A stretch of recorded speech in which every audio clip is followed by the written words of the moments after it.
Greetings, everybody. It's Thursday, the 11th of December 2025. I'm here again with another video. I'd like to continue where I left off. The last video, I pointed out the issue about the moral high ground.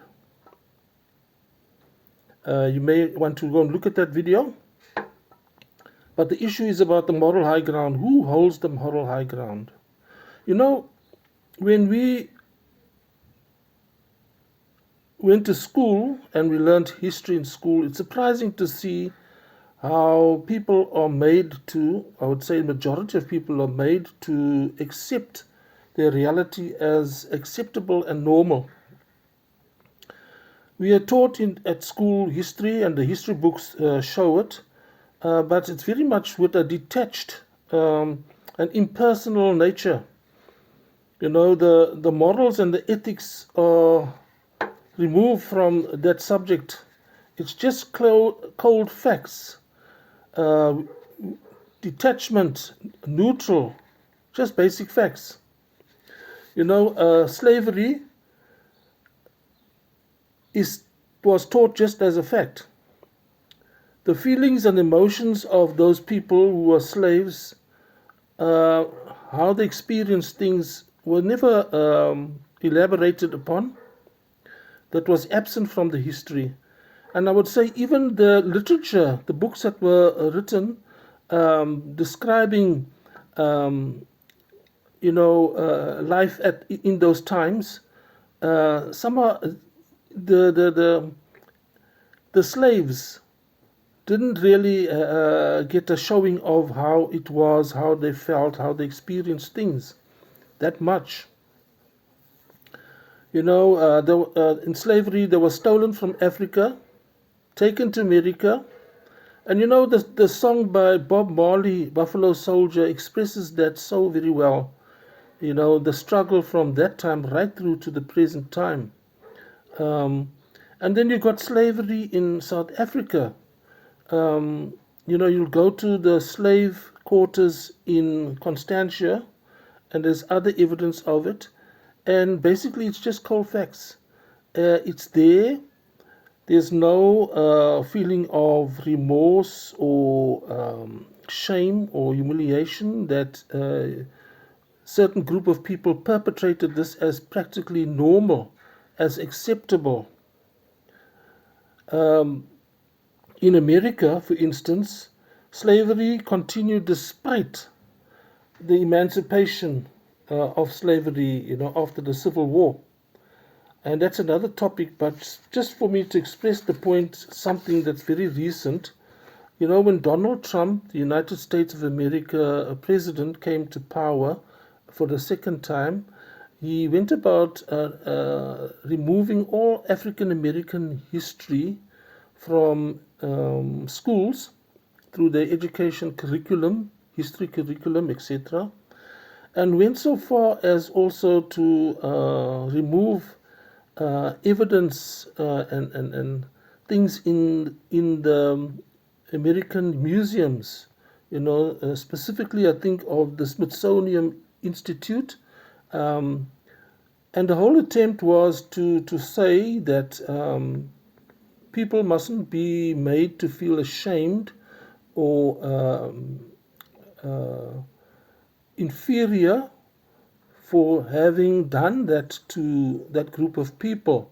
And I think mostly this is aimed at the white children in the schools, that they should not be ashamed of their country or of their people. So that must be removed, and let's go on with what is present. We mustn't dig into the past.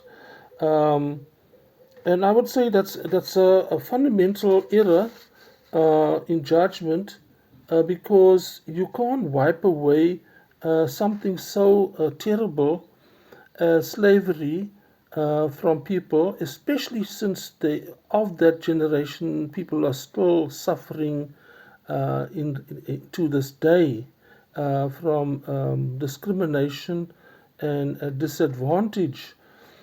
That's another topic, as I said. And then, you know, the partition of Africa at a conference in Berlin in the 1800s. I think it was 1886 or 1883, thereabouts. They got together, the European powers, and they decided to divide Africa for themselves. You know, you take this piece, I take that piece, etc. And it's taught in schools as just cold facts. Absent is the feelings of those peoples that existed there. You know, in Africa there were kingdoms and peoples that existed in those areas. And then let me end off with this point. You know, history is such a vast topic. I've just selected a few items just to bring to your notice today. That because I'm marveling at the fact that people accept things as just normal, and um, you know, they're not aware of who controls the information. You know, whoever controls the information can give off whatever narrative they want to keep people in this state of ignorance about the true facts. You know, the conquistadors, you know, back in the Middle Ages, from the Catholic Church, they went to conquer, you know, the peoples in the Americas, and bring back gold to Europe, etc. When they had finished, entire peoples had been left shattered, cultures lost, and native populations worked to death, mining their own lands beneath the lash of their captors.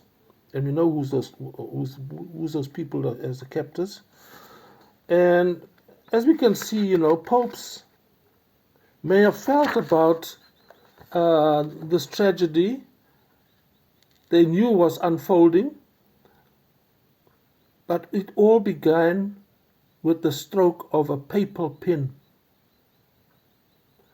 And that shows the power that the popes wielded in those days. That's another topic on its own, but I just wanted to highlight the fact that just by the stroke of a papal pen, slavery became accepted and normal. And this is the point I want to make here.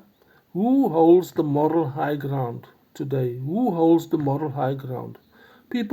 Certain people can't go parading around righteous and saying, forget the past, let's go on into the future as normal. But the normal is still related to the past, because they still enjoy the privileges and the advantages of those times when huge amounts of theft and robbery and looting took place.